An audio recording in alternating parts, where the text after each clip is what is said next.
Everybody's got a price, it's the $1 million man. Podcast in demand. Understand, everybody's got a price. $1 million man. Everybody's got a price. $1 million man. Everybody's got a pod, it's the $1 million man.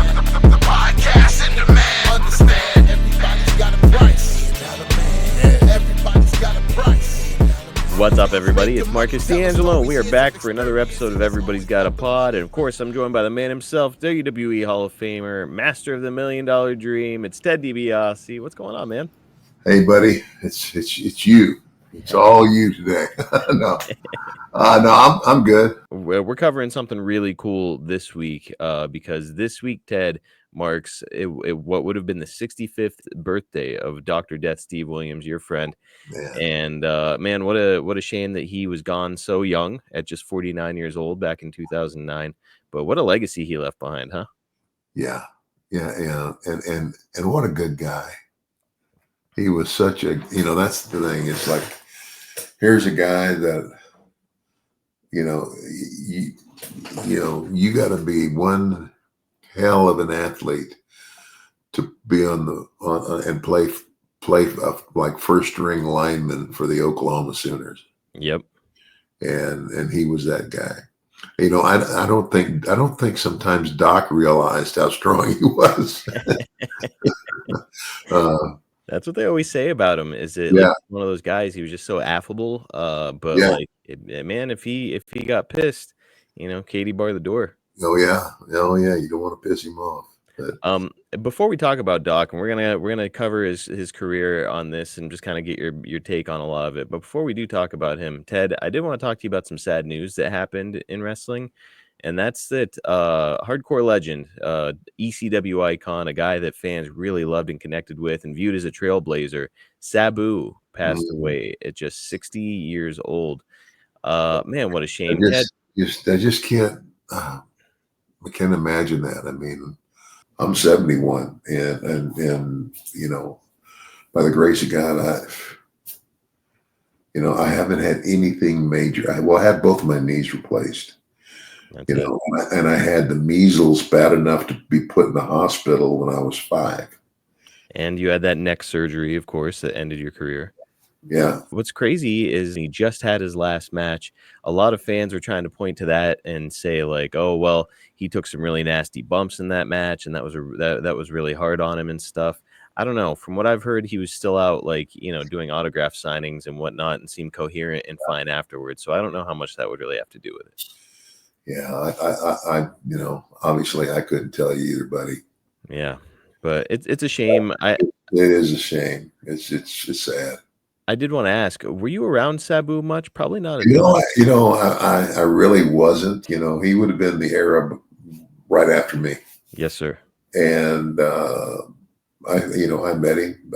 Everybody, nice guy, but I never really had the opportunity to watch him work. I mean, maybe once or twice, but not enough to go, oh gosh, he was the greatest or whatever like that. So, I feel sorry for him. Obviously he's gone, and I feel sorry for his family. I never heard anything bad about him. Yep. A lot. And it sounds to me like he helped a lot of people. He did. And that's awesome. That's great. Now, before we move off of Sabu, I did want to ask, Ted, his uncle was a very famous wrestler in his own right, the original Sheik. And I'm wondering, did you ever get to spend any time around the original Sheik? I never got to spend any sit down one-on-one time with him, but I met him, and I told him how much because he was he was the generation ahead of me, mm-hmm. and and how much I admired his work, and he was good. A great villain, right? Oh yeah, he was a great villain, and for what I know, a pretty decent guy. I've heard that. A lot of people also view him as the innovator of hardcore wrestling, which ironically then his nephew would go on to become one of the greatest hardcore wrestlers of all time, Sabu. Yeah. So pretty wild. But okay, just wanted to pick your brain there about Sabu, and now we can move on to our topic, which of course is your pal, Dr. Death, Steve Williams. Ted, I wanted to start here. Are you aware of how Steve got the nickname Dr. Death? You know, I don't know. The nickname Dr. Death actually came from Lakewood High School. He had suffered a broken nose, but continued to wrestle that season, and he wore a hockey face mask while he wrestled to protect his broken nose, thus giving him the nickname Dr. Death, which stuck with him the rest of his life. Well, you know, I'm glad you told me that. I had no idea. All this time I knew him. We were at, we traveled together. We had a lot of fun together, and I never knew. I mean, I thought it was like, Dr. Death was his, wrestling name. Just because he was a badass, yeah. Yeah, but Well, as it turns out, it was because he was a badass, but for a different reason. Dating all the way back to high school. Oh yeah. Well, in college, he's a starting offensive guard on the Sooners football team, and he's noted as the lead blocker for Heisman Trophy candidates Billy Sims, who won it the year before Williams was on the team, and Marcus Dupree, who a lot of people say is the best running back who never quite panned out because of an injury that he got. So, I mean, Steve was around some really, really big names during his time in Oklahoma. Unlike virtually all the top wrestlers of his era, wrestling was Steve Williams' second sport behind football.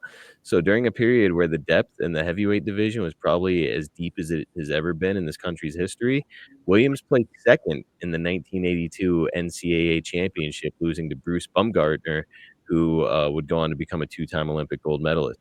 So I want our listeners to really kind of give that a thought for a second. This man was not fully committed to wrestling in college. No, yeah, and I'm telling you, that's the era when you went to college, you picked your, not that you picked, but you're going to be recruited. Mm-hmm. Well, most guys, whatever you're recruited for, that's your game. That's what you play. I mean, it's kind of like when I went to West Texas State. I went there to play football. Yep. And so he wasn't even thinking about wrestling nearly as much as he was football. Football was his passion, but he still plays second in the NCAA championship. It's crazy. Yeah. In amateur wrestling. Yes, absolutely crazy. Yeah. I mean, imagine if he had focused primarily on wrestling. There's a strong chance that he could have been, a gold medalist himself. Absolutely.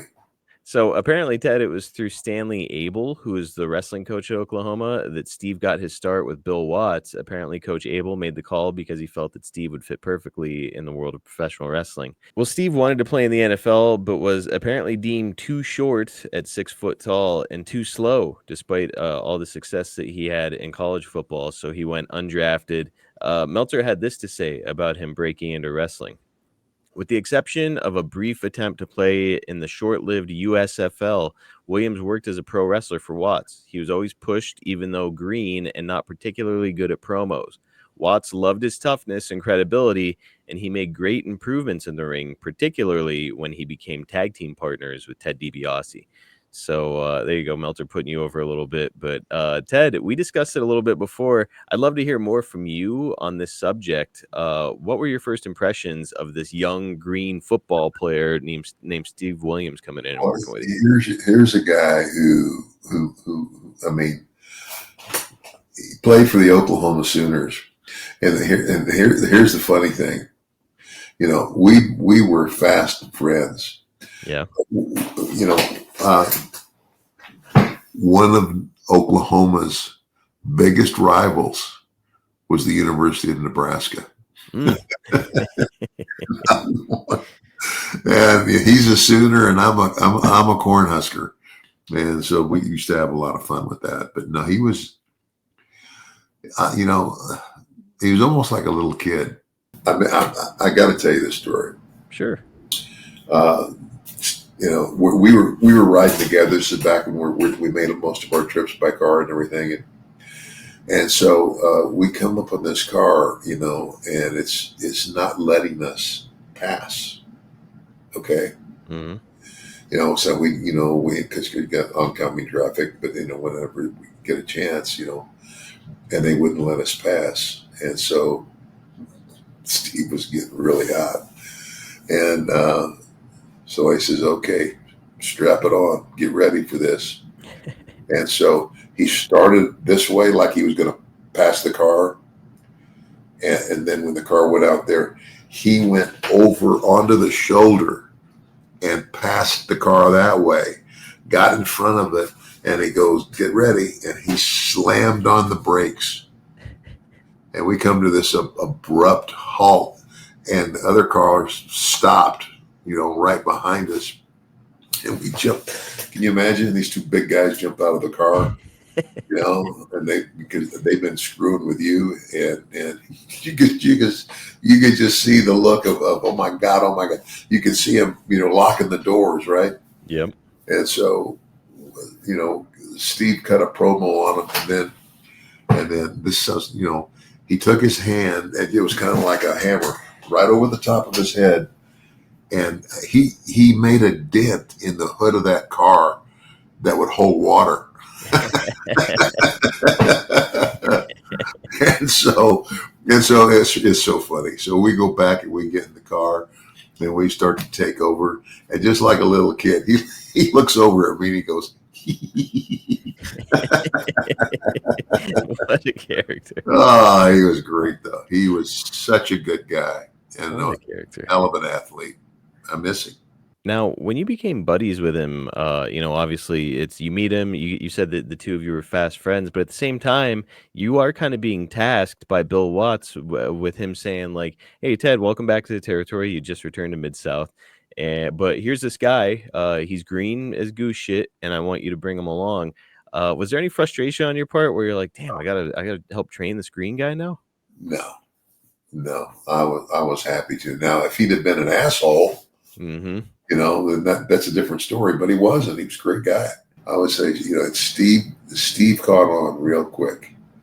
It didn't take him long. He got to be pretty good. He wasn't. I guess he wasn't real strong on the mic. No. But his ring skills were great. And having you there to teach him, I mean, like it's at this point, gosh, you've been in the business for years and years, so kind of no better person for him to get put with as a mentor than you. Yeah. I do want to ask, like, when you're teaching a guy who's green, just like as a common rule of thumb, if you are helping bring along a guy who's green, do you stick with kind of the basics of like, don't move too fast, don't try to do too much, interact with the audience? Like, what kind of stuff would Ted DiBiase teach somebody who's just coming into the professional wrestling business? Well, it wasn't really like a normal teacher. It's like I'm bringing him along simply by being his partner. Just having him get to watch you and be exposed to you is helping. Yeah.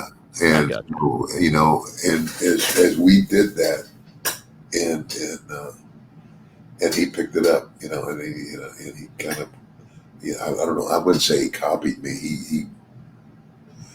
He did a lot of the same stuff he did with it in his own style, but sure. But it's like a monkey see, monkey do type situation. Like it's you're teaching him best practices by doing it. So like if we're a tag team, and and I did this a lot, so he could watch. I would sell. I would be the guy. You start a tag team match, and it goes back and forth at the beginning just a little bit, but finally the heels take over on one of the guys. Mm. And they beat him up, and the rest of that match is that baby face just trying to get to the corner to make the tag. Like you almost get there, they cut you off or whatever. And anyway. So you're essentially teaching him like the basic formulas involved in wrestling, like the stuff that's tried and true will always work. Teaching him by showing him. Yeah. Okay. He's my partner every night, and so I'm showing him this is how you do it, and he picked it up. So Steve had his greatest success beyond this whenever he would go to Japan. He started out with Inoki in New Japan before making the jump over to Giant Baba in the 1990s. Ted, I know that you yourself, you were busy with the WWF doing your thing as an active wrestler in the late 80s and early 90s. I'm curious, though, were you keeping up with what Doc was doing, overseas and the success he was having over there? Oh yeah, I mean, I would hear about it. We didn't really, like get on the phone and talk all the time. But There were no cell phones back then, yeah. yeah, I mean, I knew he was doing good. Okay, guys, let's hit the pause button on the show real quick to talk about our fantastic sponsor. Of course, I'm talking about the guys that we all know and love. We are talking about Blue Chew. Ever since we started talking about Blue Chew here on Everybody's Got a Pod, the question keeps coming up from people, does Blue Chew work? Well, look, if you're asking that question, we want you to know that Blue Chew is putting their money where their mouth is by giving you a month for free. Guys, Blue Chew is an online service that delivers the same active ingredients as Viagra, Cialis, and Levitra, but at a fraction of the cost and in a chewable form. The process is simple. All you've got to do is sign up at BlueChew.com, consult with one of their licensed medical providers, and once you're approved, you'll receive your prescription within days. Blue Chew tablets are made in the USA and prepared and shipped directly to your door. And if you want to know the best part, here it is. It's all done online. So what that means is you can forget about all the visits to the doctor's office. You can forget about having to have those awkward conversations. Or how about the worst part, waiting in line at the pharmacy? Skip all of it with a little help from Blue Chew. You can take them anytime, day or night, so that you can plan ahead or be ready when an opportunity arises.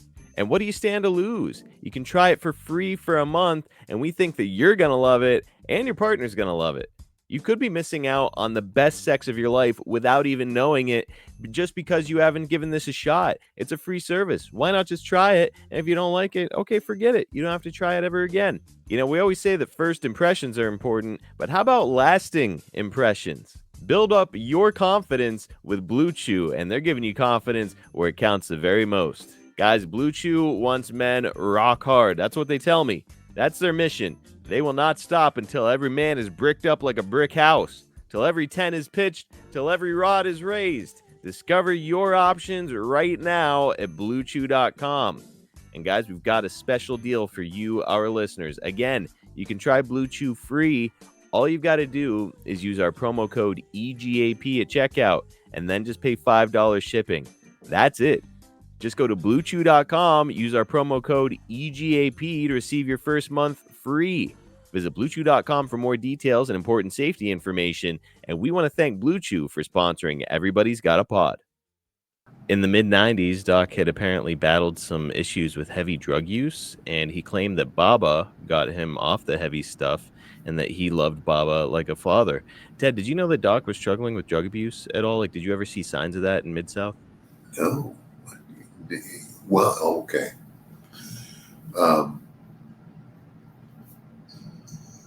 I guess, it's like, I couldn't smoke pot.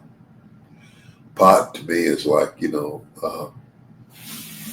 if I smoked pot, you could find me in a chair going. That's me too. When are we going to eat? I just want to go to bed. Yeah, but the thing that I did like was cocaine. Did you see Doc using coke too? I have. Yeah. So he may have gotten a little swept up in that lifestyle. Well, yeah, and that's the one thing that I just I watched my mother die at the age of 56 from alcoholism. She was an alcoholic, and it's hard to watch. And I made myself a promise. I said, I'm never gonna go there. I'm never gonna be an abuser. And I wasn't. It was kind of like there were some guys that, I just never had. And sometimes they say that the addiction thing, okay, your parent, you may have a parent that was an alcoholic, but then you won't have it, and then it's the next generation. In other words, and again, now my son Teddy never had any problems with that stuff, but my youngest son Brett, Brett dealt with it for a while.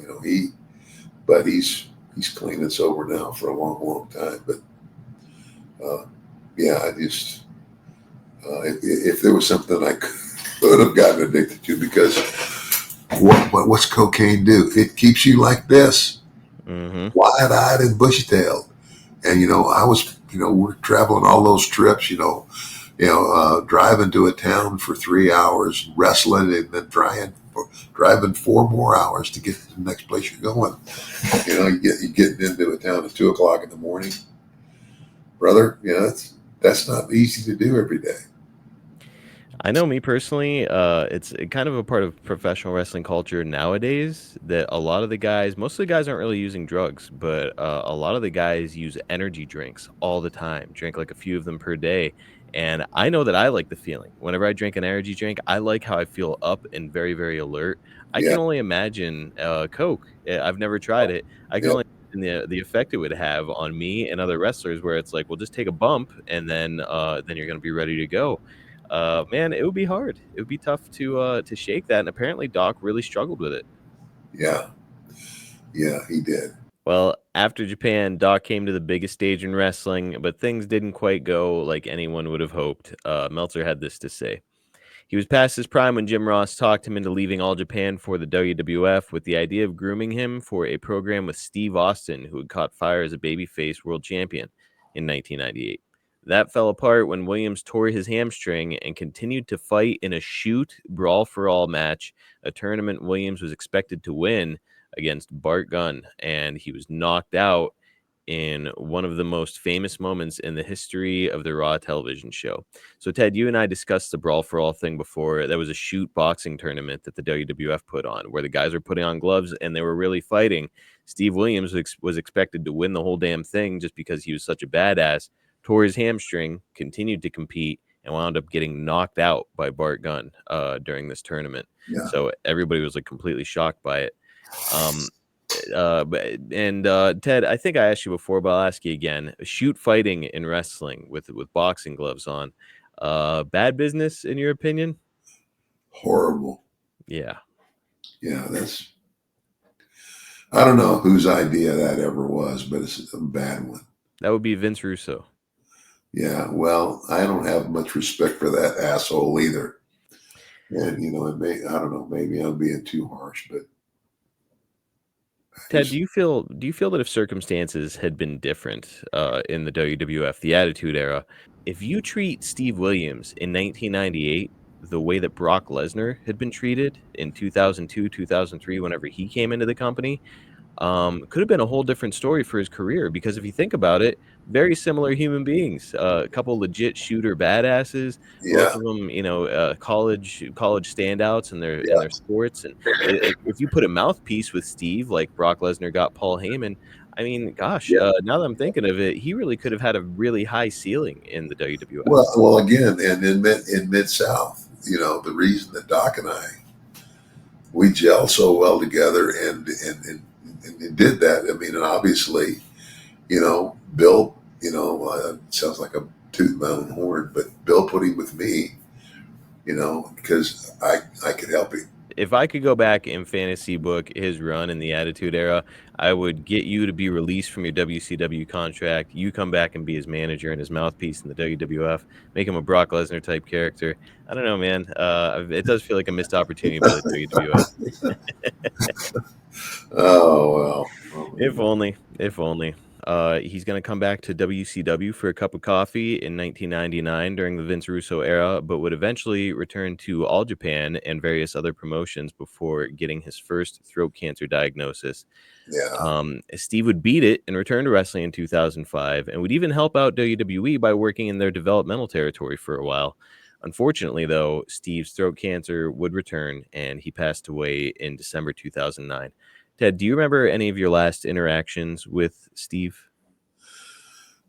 Not really. I mean, we would always be friends. Well, it's like that with wrestlers, and I guess there's some, I can't think of anybody like it's kind of like when I went to the Georgia, I got to be good friends with Tommy Rich. Well, Tommy Rich was, one of the big baby faces ever in Georgia Championship Wrestling.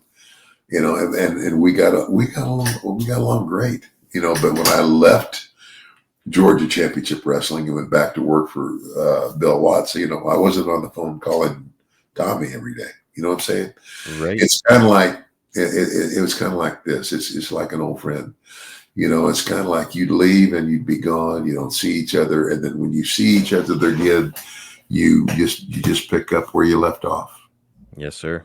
And again, I think a lot of listeners might hear that and say like, well, if you're such good friends with him, how come you guys weren't keeping in touch? It's like, guys, let's try to remember, cell phones weren't really a thing until like the early 2000s. But not only that, you know you're right about the cell phones. Now the cell phones might have made a difference, but for an occasional call or something like that. But and I couldn't think of any guys who like stayed in touch, like okay, I'm gonna call you once a week and see how you're doing or whatever. It was kind of like hey, I can see you again down the road, and that's how it was. But yeah, Doc's death was shocking and just sad. It's just sad for and it's the guy was an unbelievable athlete. I don't even think Steve realizes sometimes how strong he was. But he took to wrestling and in the ring, he became great. His mic skills were not ever great. That's why Bill put him with me. So I could do all the interviews. Anyway. Steve carved out a nice long career for himself. I believe he would have started in 1982 and remained pretty active even up until his final years before he passed away. So man, the guy spent a lot of time in the business, learned a lot, gave a lot to the business. And so Ted, we'll close out this episode with this. What do you feel or hope that Dr. Death's legacy in professional wrestling would be? Well, I think his legacy would be that number one, here's a guy. There's a lot of guys that get into wrestling that never excelled at any other sport. You know what I'm saying? Mm-hmm. And here's a guy who played football for one of the badass. Steve and I the only thing we disagreed about and was, I'm from Nebraska, and and the University of Oklahoma had a running, they had like that. I'm trying to think of it. Who is it? Ohio State plays every year. Michigan. Yes. Ohio State, Michigan. You're always going to have a fight there. Well, Nebraska and Oklahoma. Yeah, Nebraska and Oklahoma. They, and I don't know. They've changed all the conferences around. I don't even know if they play each other anymore. But that was my deal. And we would tease each other. You Okies. Yeah. Well, I'm glad that he took his place in the WWE Hall of Fame. Certainly, he's a guy who belongs there. I know that a lot of fans will hear that and say like, "Well, he was barely in WWE." That's true, but now the WWE's kind of become a catch-all for people who did a lot of things in professional wrestling in general and maybe made a stop in WWE. So, Dr. Death, between what he did in Japan, Mid-South, JCP, WCW, all over the place, he contributed a lot. He did. Well, that's going to wrap us up for this week. Ted, as always, my friend, I always appreciate your time here and always great to chat with you. And by the way, for those that are interested, we've mentioned it here on the show before. I myself am now a professional wrestler. And tomorrow, when this episode comes out, I'll be wrestling at the ballpark. It's in Washington, PA. I'm wrestling the Savage Gentleman, Victor Benjamin. And Ted, I'm gonna knock his punk ass out there in the ballpark. I've got that glove that you gave to me, and Hey, yeah, this guy's done. is my man the headliner on that show? Well, I should be, Ted, but I'm not. We're probably mid card on that. Well, I don't know. When you just put that big thing up there, I thought, gosh, dang, he's the headliner. No, not yet. But I'm just gonna go out there and Ted, I got that glove on my hand. This guy thinks he's a legit shooter, so I just want to find out. Yeah.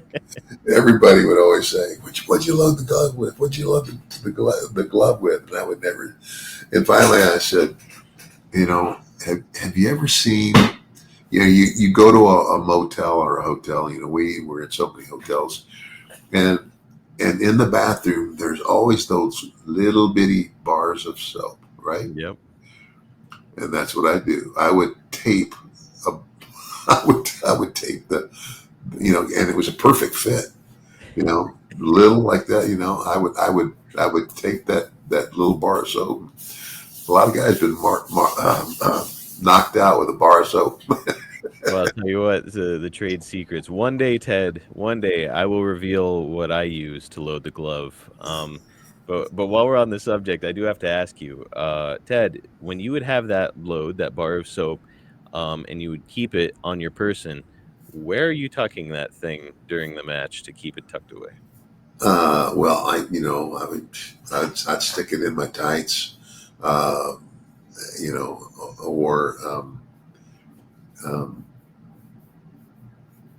well, Was it did you ever put it in your boot, or was it always your tights? it was usually my tights. I'm always afraid to put it in my boots because I'm like, what if it slides down into my boot and I can't get it?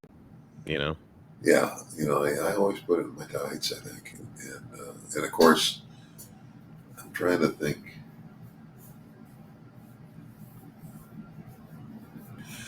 Well, actually, yeah, if I had something like that, but now if I was getting juice, if I was getting color, Mm-hmm.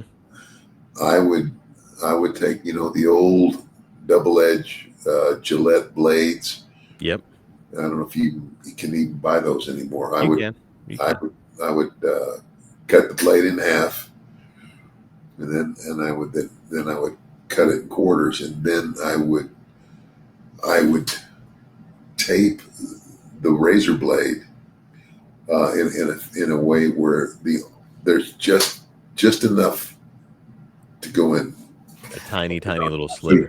So you wouldn't kill yourself. It's just there's that much sticking out, and so everybody goes, so where'd you carry that? And I said, well, some guys would tape their wrists, and they would put it there so they could just flip the tape up and get it when they needed it. I carried it under my tongue. Oh my gosh, Ted! Actually, like right here. What if you swallowed it? Isn't that scary? Well, no, I never swallowed it, and it never moved. So, oh man! And then when I needed it, I would just go. There it is. And there it is. Yeah. Man, I think I'm gonna make the referee carry it if I ever have to go. But what's funny, Ted, is so the thing that I carry is actually pretty soft. I'll reveal it someday what I use to load the glove.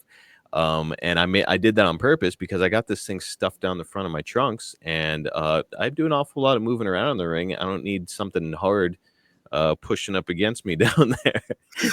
So I'm wondering, Ted, when you got the bar of soap down there, what's that like when you're down there taking bumps? I mean, that thing's got to be jostling around. Yeah, but realistically, I mean, sometimes I would do it where nobody could even see me do it, so like sometimes you wouldn't even load it with anything. It would just look like you were loading it. Yeah. Okay. To me, that seems better than having a bar of soap.